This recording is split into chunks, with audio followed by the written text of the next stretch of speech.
Hey guys, Dylan here. Today we got the Raz for the Sidney Crosby Fleer rookie card. 10 names, Matt on top, Patrick on the bottom. Going to be doing this 3 times with spot number 1 on the third random winning the card.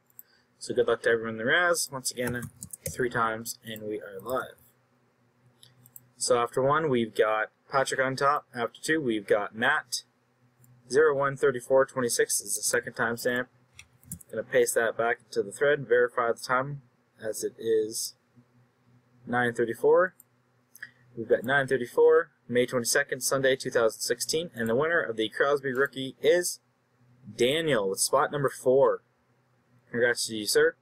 013444 is the third and final timestamp.